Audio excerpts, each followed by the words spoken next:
alhamdulillahi rabbil alamin, wassalatu wassalam ala asyrafil anbiya'i wal mursalin wa ala alihi wa sahbihi ajma'in. Subhanaka la ilma lana illa ma 'allamtana innaka antal alimul hakim. Rabbi shrah li sadri wa yassir li amri wahlul 'uqdatam min lisani yafqahu qawli. Amma ba'd.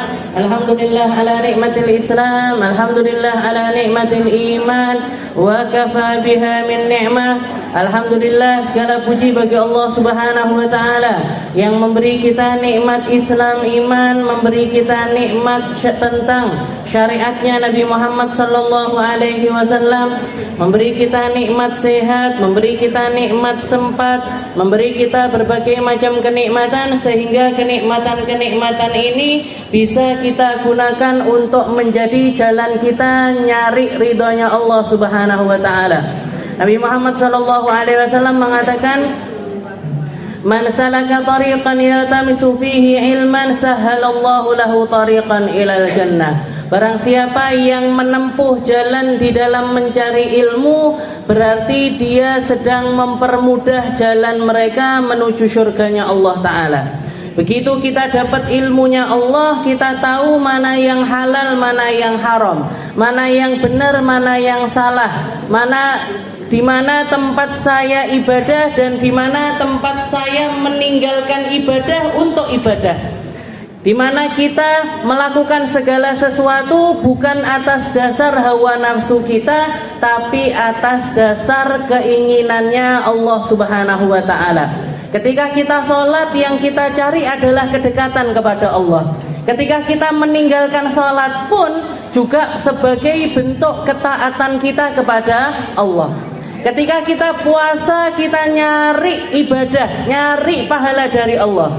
Ketika kita meninggalkan puasa, juga untuk mencari keridhaan dari Allah Subhanahu wa ta'ala. Sehingga berbagai macam ibadah ini tadi, seperti yang dikatakan oleh Allah Ta'ala di dalam Al-Quran, wa ma umiru illa liya'budullaha mukhlisina lahuddin. Mereka ini, wahai Muhammad, manusia ini hanya aku perintahkan, wa ma umiru, segala bentuk perintah-perintah dari Allah Ta'ala itu semata-mata, wa ma umiru illa liya'budullah, sebagai bentuk peribadatan seorang hamba kepada Allah Ta'ala, mukhlisin, dengan cara yang ikhlas.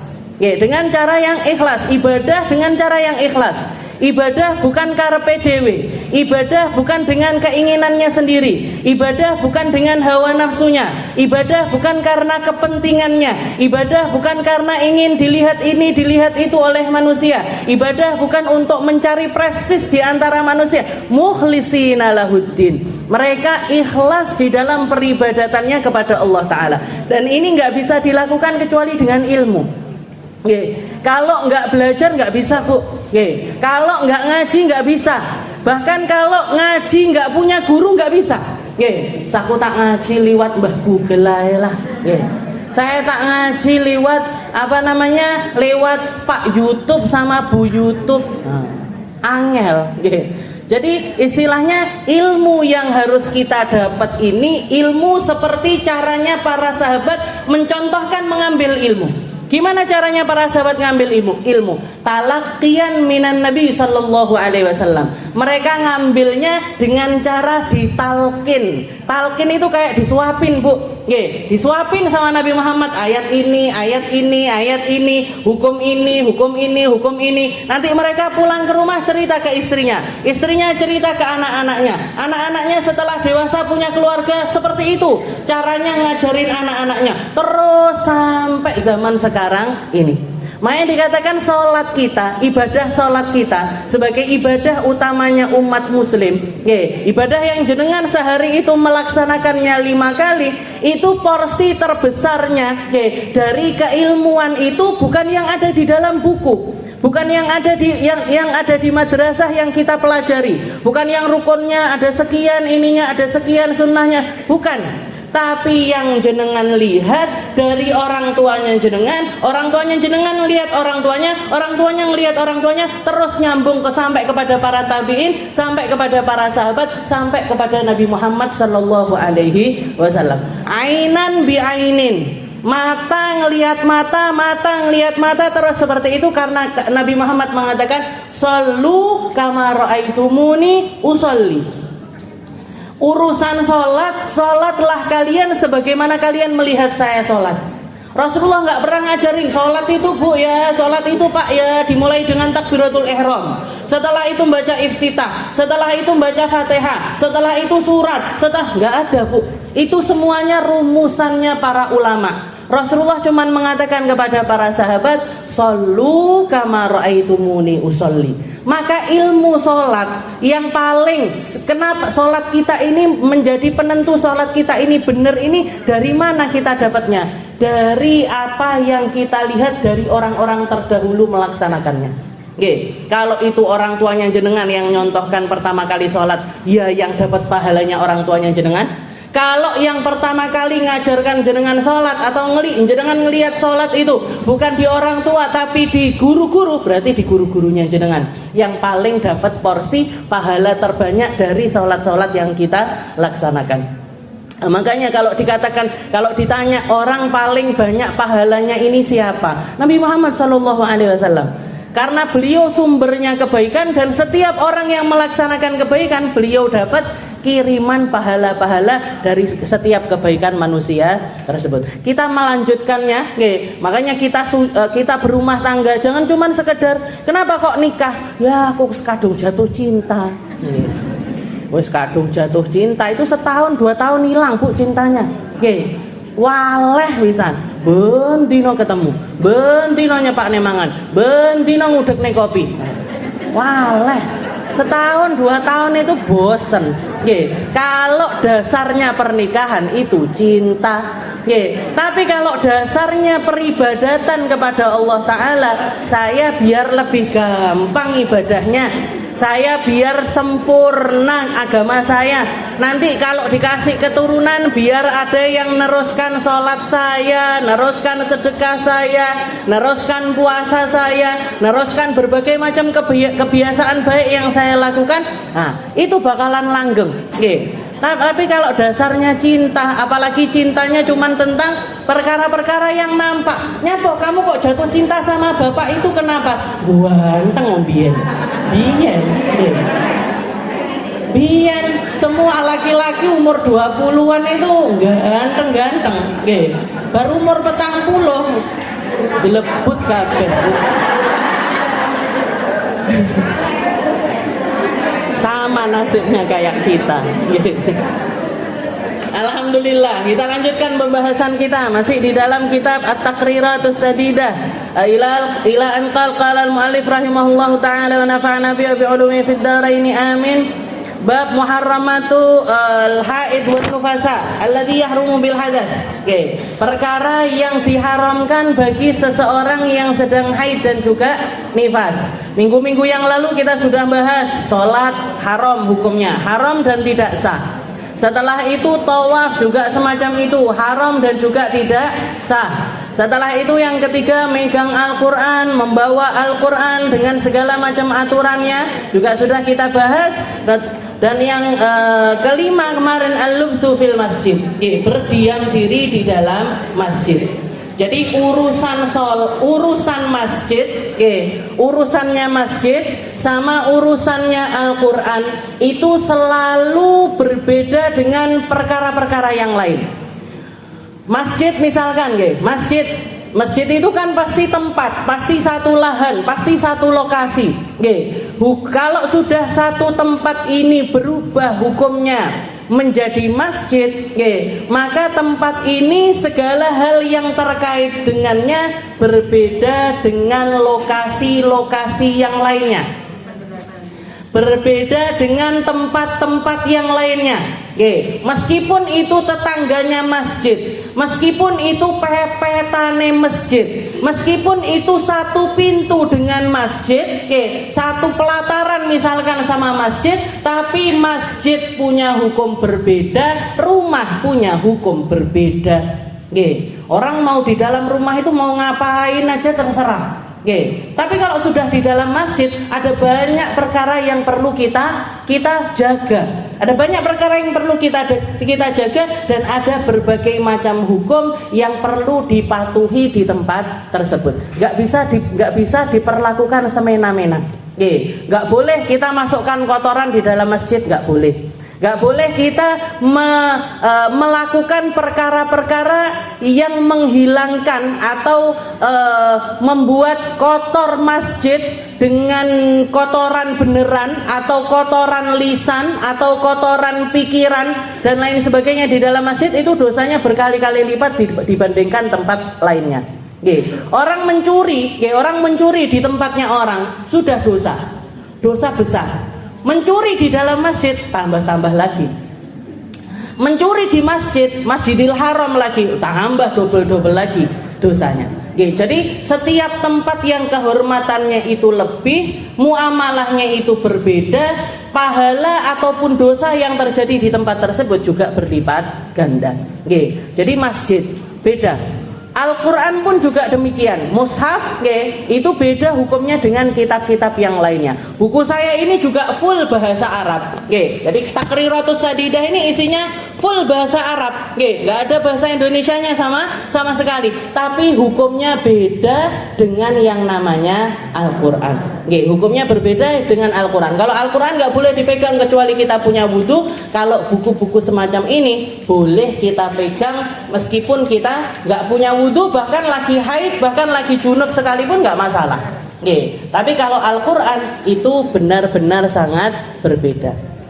Setelah itu keharaman yang keenam yang sekarang akan kita bahas adalah qiraatul Quran biqasdit tilawah, au biqasdil qiraah. Keharaman yang keenam yang nggak boleh dilakukan oleh perempuan haid nifas, tapi boleh dilakukan oleh mereka yang nggak punya wudhu. Jadi baca boleh, tapi megang Al-Quran nggak boleh. Baca Al-Quran ketika kita nggak punya wudhu boleh, tapi baca Al-Quran ketika kita haid nifas masih tetap nggak boleh. Jadi yang keharaman yang keenam, qiraatul Quran biqasdil qiraah. Jadi gini, 4 perkara yang pertama, sholat, tawaf, megang Al-Quran, bawa Al-Quran, itu hanya boleh dilakukan oleh mereka-mereka yang sempurna toharohnya.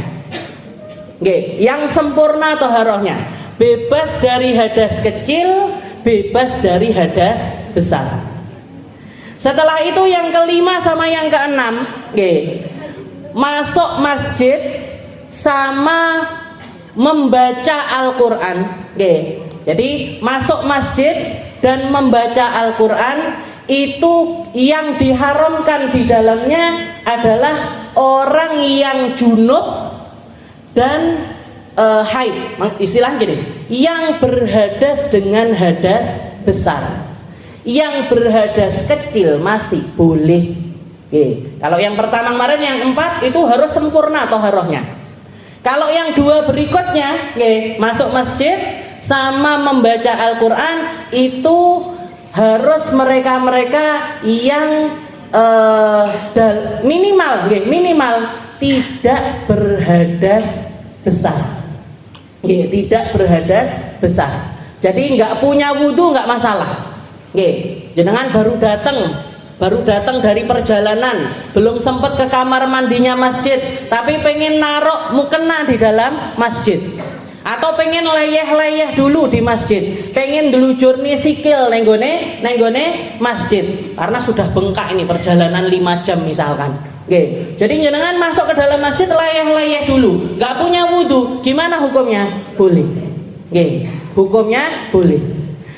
Ataupun juga membaca Al-Quran. Membaca Al-Quran, jenengan nggak punya wudhu, baca Al-Quran, masuk mau berangkat ini, mau ikut acara yasinan misalkan, mau ikut acara yasinan, berangkat punya wudu, di tengah jalan dikageti orang kepentut.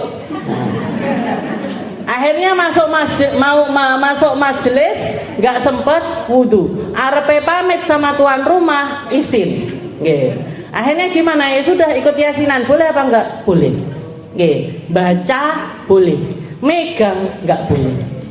Baca boleh, memegang nggak boleh. Jadi nah itu tadi. Yang 4 pertama itu harus sempurna toharohnya. Nah, yang dua ini minimal pokoknya kita tidak sedang berhadas besar. Berhadas kecil nggak masalah. Berhadas kecil nggak masalah.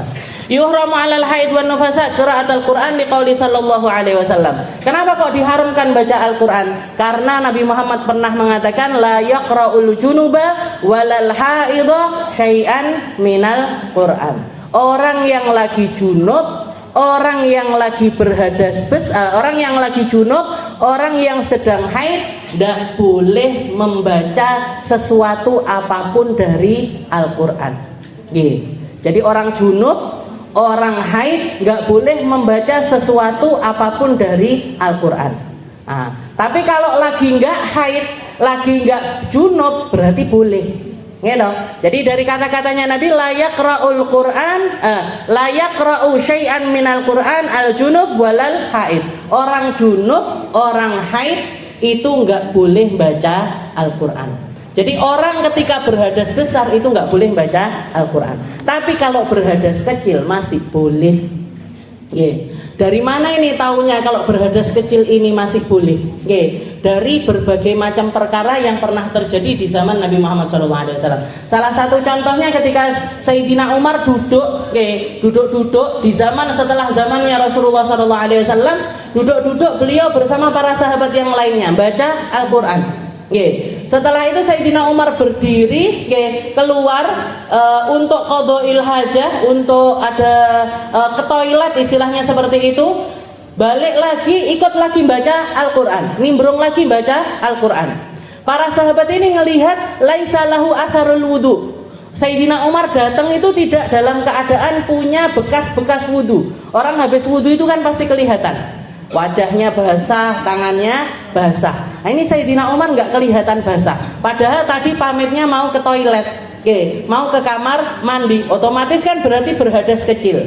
Begitu beliau duduk, ada satu orang yang nanya, ya Umar, alasta mutawaddian, wahai Sayyidina Umar, jenengan ini apa enggak wudu dulu? Kok langsung nimbrung kita baca Al-Quran bareng-bareng, padahal kalau dilihat jenengan sudah berhadas kecil dan belum berwudu.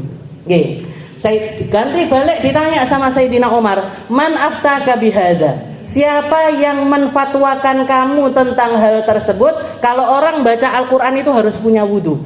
Musailamah al-Kadzab, apa yang ngasih tahu kamu itu Musailamah?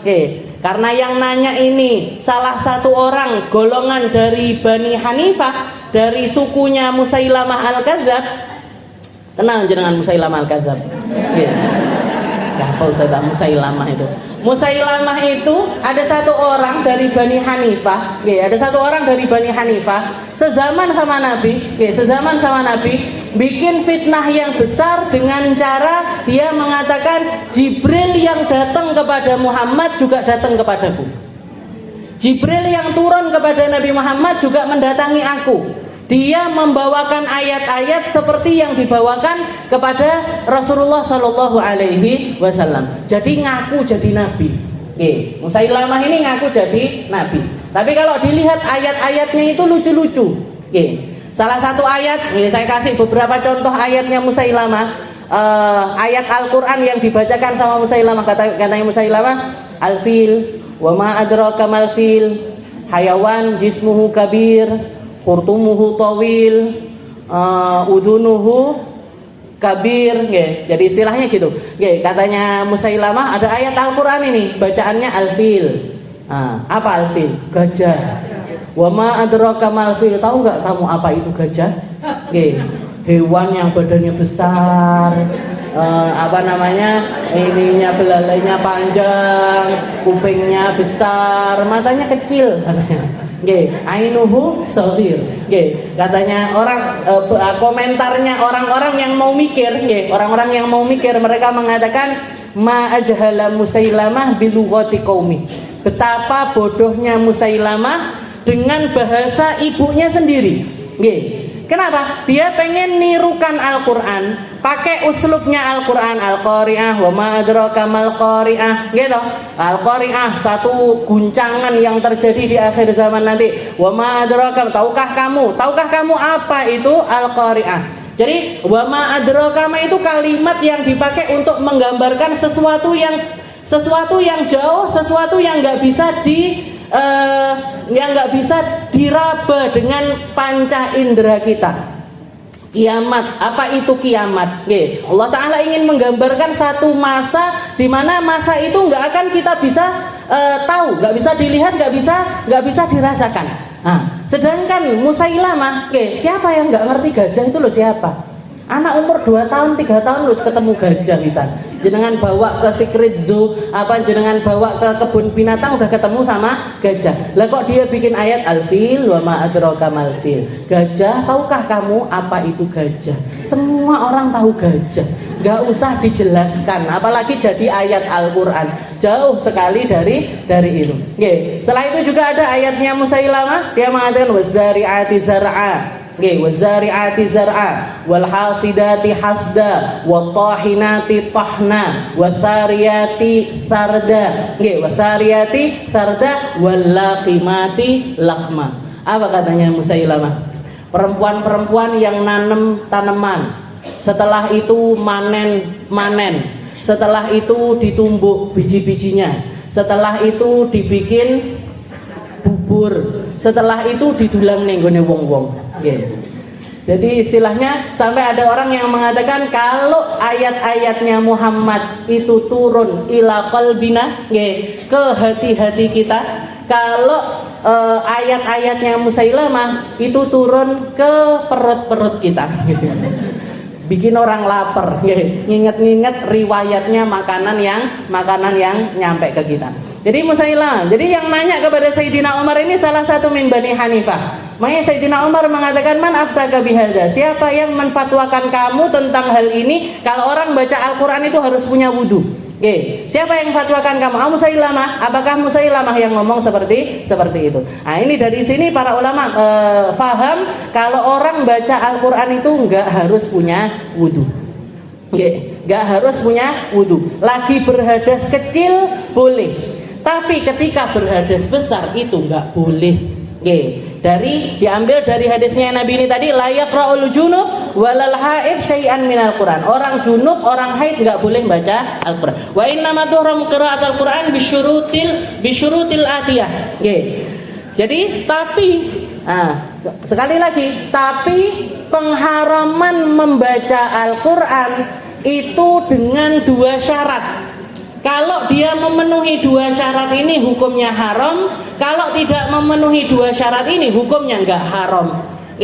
Baca Al-Quran ketika haid itu kalau tidak memenuhi 2 syarat ini maka hukumnya tidak haram. Tapi kalau memenuhi 2 syarat ini maka hukumnya haram. Ai kaunuha biqasdi qira'ah wahdaha wa ma ghairiha fa illam taqsud al-qira'ah bi an qasadat adz-dzikr awil mawa'id awil qasas awil tahassun wa lam yaqsud ma'al qira'ah lam yuhram. Jadi yang pertama kaitannya dengan niat.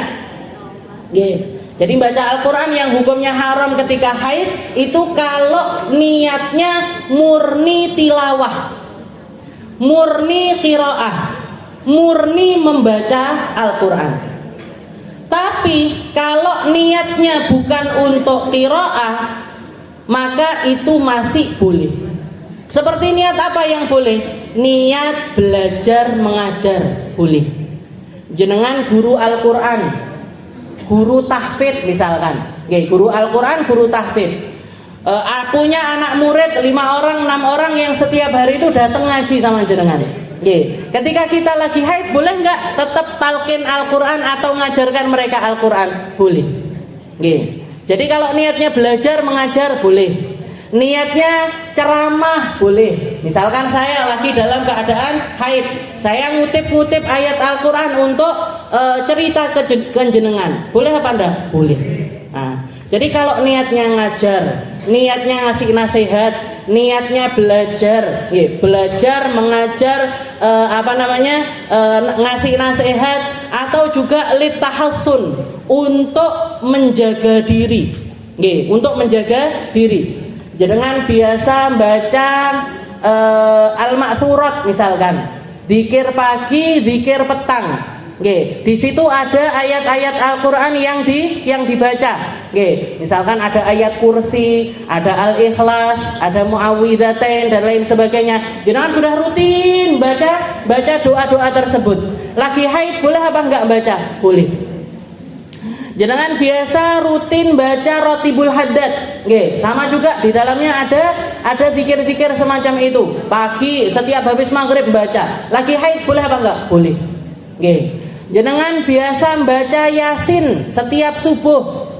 Rutin Yasin sebagai bentuk penjagaan diri, biar hari-hari saya terjaga, biar anak-anak saya terjaga, biar keluarga saya terjaga. Sudah rutin, sudah jadi wirid. Gimana ini? Tetap dibaca apa enggak? Boleh. Jadi kalau niatnya itu untuk penjagaan diri, setiap mau tidur saya baca surat Al-Muluk misalkan. Gimana? Boleh apa enggak? Boleh. Tetap dibaca. Jadi surat-surat tersebut, ayat-ayat tersebut, apalagi para ulama tidak ada khilaf di dalam zikir-zikir yang ngutip dari Al-Qur'an. Zikir-zikir yang ngutip dari Al-Qur'an selama bukan ayat yang terlampau panjang. Bukan surat yang terlampau panjang. Saya rutinnya baca Al-Baqarah loh Ustazah setiap hari. 3 juz setengah. Siapa di sini yang rutinannya baca surat Al-Baqarah? Walaupun memang ada hadisnya, Nabi Muhammad mengatakan rumah yang di situ dibacakan surat Al-Baqarah itu terjaga dari segala keburukan. Kalau rutin dibaca setiap hari di rumah kita. Kalau jenengan, saya sudah wirid ini setiap hari baca surat Al-Baqarah. Lagi haid boleh nggak baca? Nggak boleh. Kenapa? Karena panjang. Karena panjang. Jadi patokannya panjang ini seberapa? Yasin wa ma fauqa Yasin. Yasin dan yang di atasnya Yasin itu masuk di dalam kategori surat panjang. Kalau masih di bawahnya Yasin, itu cemilannya sahabatku, cemilannya Nabi Muhammad SAW. Cemilannya orang-orang yang sezaman. Kalau kita kan cemilannya kuliah, mentok itu kuliah yuhal kafirun wes mentok. Al-Humazah jarang-jarang. Al-Qari'ah juga jarang-jarang. Nah itu cemilannya kita. Kalau cemilannya para sahabat itu Yasin wa maduna Yasin. Yasin sama yang di bawahnya Yasin itu termasuk surat-surat pendek. Jadi kalau berarti Yasin gimana? Yasin termasuk boleh. Jadi jangan kalau rutin baca Yasin, sudah jadi wirid. Setelah itu mau tetap mengamalkan ketika lagi haid, maka itu diperbolehkan. Berarti Al-Kahfi boleh Ustazah? Al-Kahfi nggak boleh.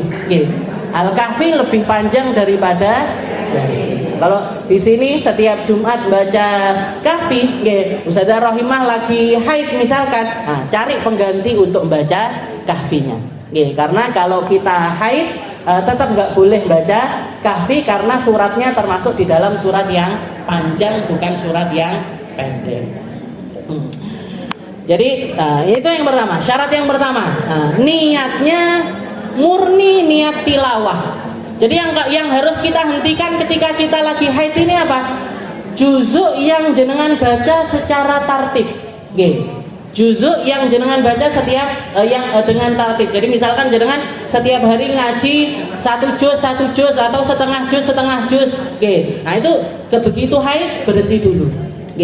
Atau kalau yang viral dulu itu oduj, one day one juz. Setiap hari baca satu juz. Bikin halakoh setiap hari baca 1 juz. Kalau lagi haid harus berhenti, Bu, nggak boleh. Kalau lagi haid harus berhenti pembacaannya karena di situ bacaannya murni untuk membaca, bukan untuk sesuatu yang lainnya. Itu syarat pertama. Dan yang kedua, syarat yang kedua, kaunuha bil lafzi bihaitsu tasma' nafsaha. La yakunu qira'atan illa. Jadi yang namanya membaca Yang namanya membaca Al-Quran itu berarti keluar suara. Maka ketika kita membaca Al-Quran nggak pakai suara, nggak keluar suara, di situ nggak ada keharaman. Tidak haram membaca kalau kita itu nggak keluar suara. Jadi misalkan rutinan di sini setiap Jumat pagi membaca surat Kahfi. Saya lagi haid saja, saya lagi haid. Tapi saya pengen tetap ikut baca, Silahkan baca, tapi jangan keluar suara. Nah, kalau orang kita ngomongnya apa? Umi apa? Bem. Nah, segitulah pokoknya. Jadi yang haram adalah ketika kita itu membaca. Nah, yang namanya membaca itu selalu terdengar.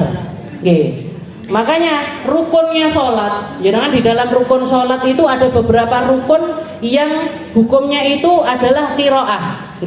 Jadi harus dibaca. Kalau nggak dibaca nggak sah sholatnya. Takbiratul ihram.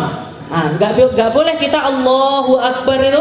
Takbiratul ihram itu cuman nggak pakai suara, cuman ngangkat tangan aja, suaranya kecil, suaranya nggak kedengeran. Jadi yang namanya membaca itu minimal diri sendiri kedengeran.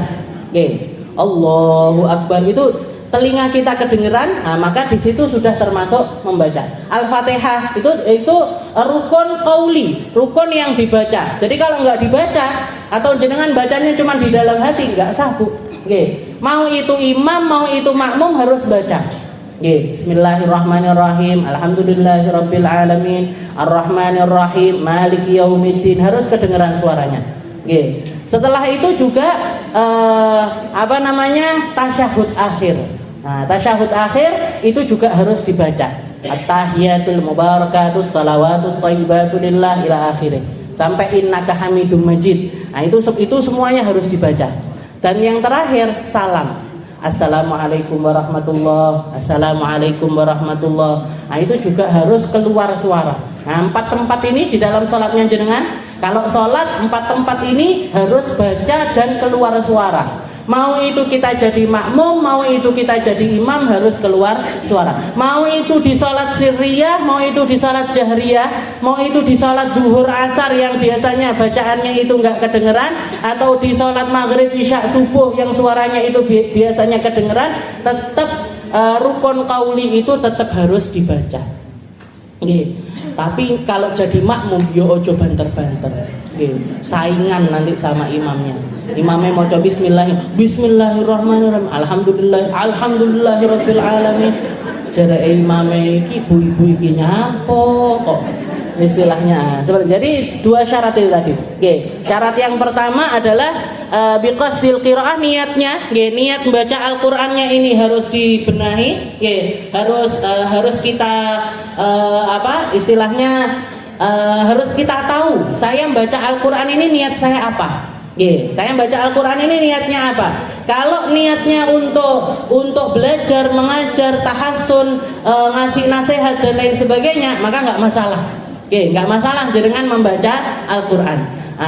Tapi kalau niatnya adalah untuk tilawah, murni untuk tilawah, dipakai musabaqah Al-Qur'an, dipakai untuk mimpin acara-acara yang di situ ada pembacaan Al-Qur'an, maka ini nggak boleh. Nggak boleh. Jadi musabaqah aja nggak boleh. Musabaqah itu lomba. Jadi kalau ada lomba baca Al-Qur'an, yang lomba ini kalau lagi haid, lagi halangan, nggak boleh baca. Nggak boleh membaca ayat-ayat, kecuali kalau dia niatkan untuk yang lainnya. Misalkan penghafal Al-Qur'an, saya niatkan untuk murojaah Al-Qur'an.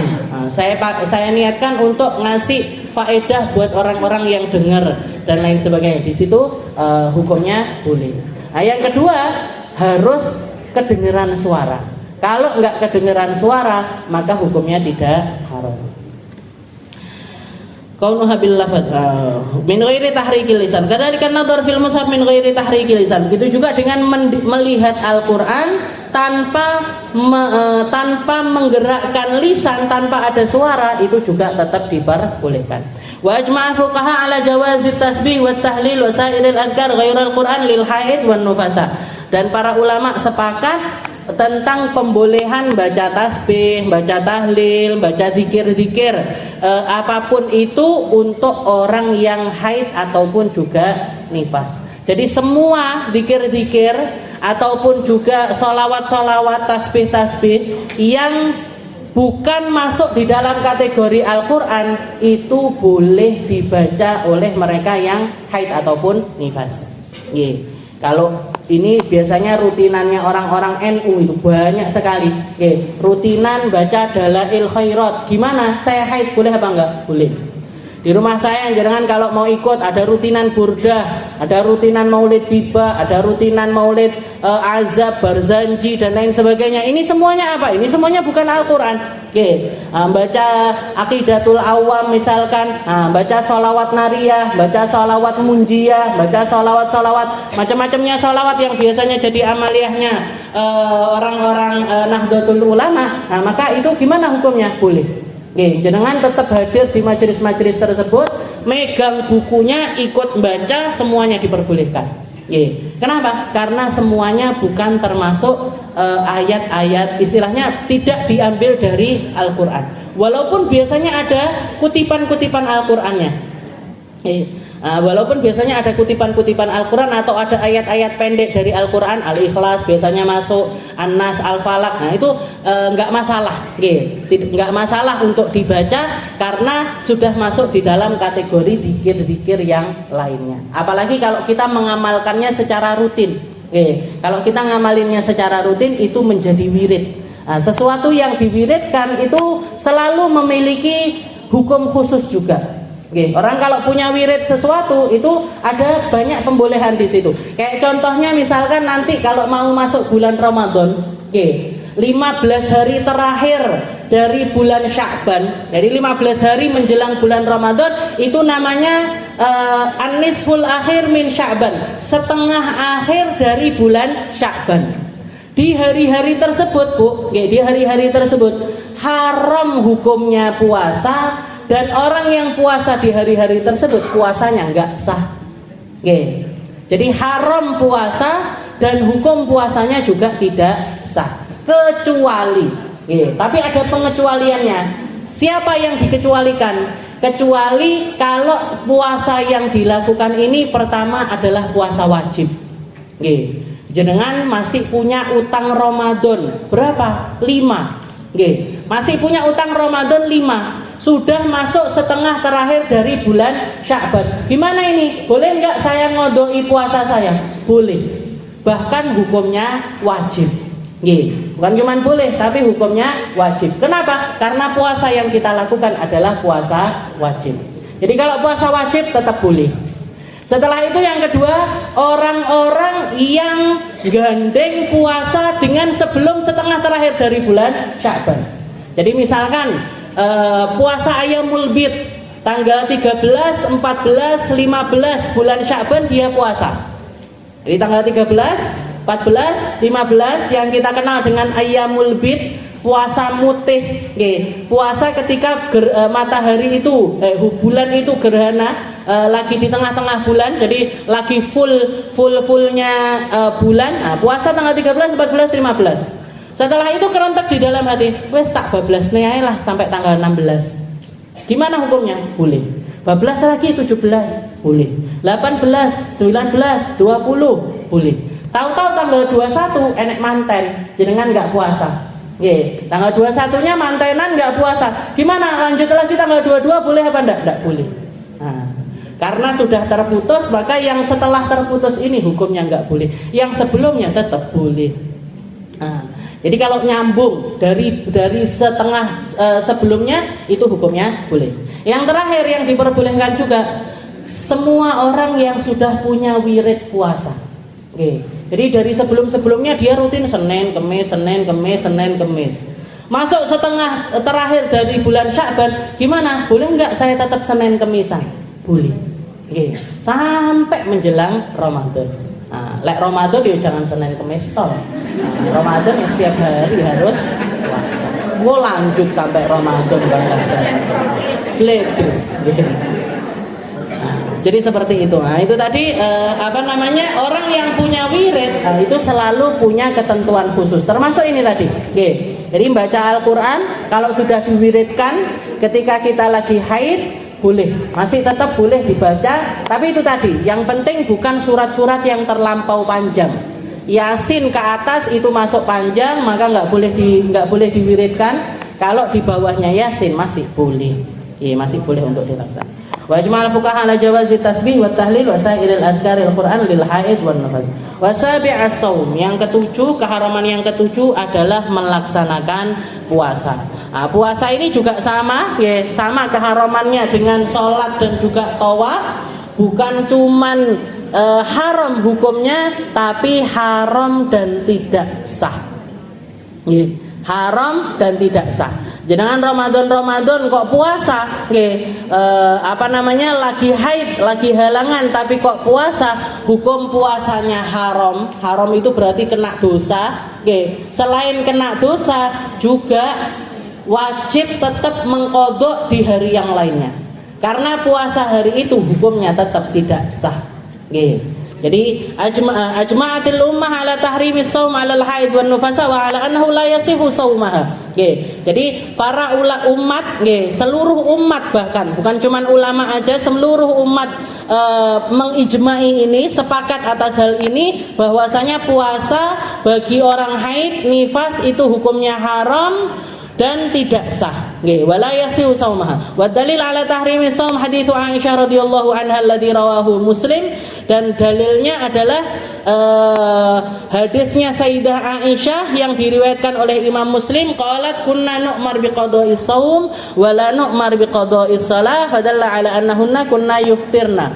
Katanya Sayyidah Aisyah, kami para perempuan diperintahkan oleh Nabi untuk mengqadai puasa-puasa yang kami tinggalkan, tapi tidak diperintahkan untuk mengqadai sholat-sholat yang kami tinggalkan. Dari hadis ini diketahui bahwasanya berarti para sahabat perempuan itu kalau lagi halangan mereka enggak puasa, mereka juga tidak sholat. Enggak puasa, enggak sholat. Cuman bedanya kalau urusan puasa wajib diqadha. Kalau urusan puasa wajib diqadha. Ngodoknya sampai kapan? Ngodoknya durasinya sampai menjelang Ramadan berikutnya. Durasi ngodoknya puasa itu sampai ketemu Ramadan berikutnya. Kalau misalkan sampai lewat dari Ramadan, maka bukan cuman wajib qadha, tapi qadha plus diat atau kafarat. Harus ngeluarkan sesuatu. Perharinya dendanya perharinya ditambahi dengan sedekah 1 mud. 1 mud itu sekitar 7 ons beras. Lewat setahun per hari denda 1 mud. Lewat 2 tahun per hari denda 2 mud. Terus seperti itu. Saya kadung 10 tahun yang lalu ini sudah baru belajar sekarang. Ya sudah, diqadai, qadanya tetap. Qadanya tetap. Jadi misalkan jenengan punya utang 5 ya tetap 5, 10 ya tetap 10, 15 ya tetap 15, tapi perharinya ditambahi dengan sedekah sesuai dengan hitungan tahun yang terlewati. 10 tahun lewatnya berarti per hari 10 mud. 10 tinggal ngalikan aja 7 ons kali 10. 70 ons. 70 ons beras per harinya. Padahal ala annahunna. Jadi kalau untuk puasa diqadai, tapi kalau untuk sholat nggak perlu diqadha. Jadi misalkan kita halangan 7 hari, ya sudah selesai dari haid, nggak perlu ngodoi setiap hari. Ngodoi sholat itu nggak perlu. Tapi kalau puasa wajib untuk diqadha. Batamin at-talaq, yang ke-8 adalah tolak atau cerai. Tapi yang cerai ini yang haram di pihak laki-laki. Insyaallah nanti kita lanjutkan di pertemuan selanjutnya. Wallahu a'lam bishawab.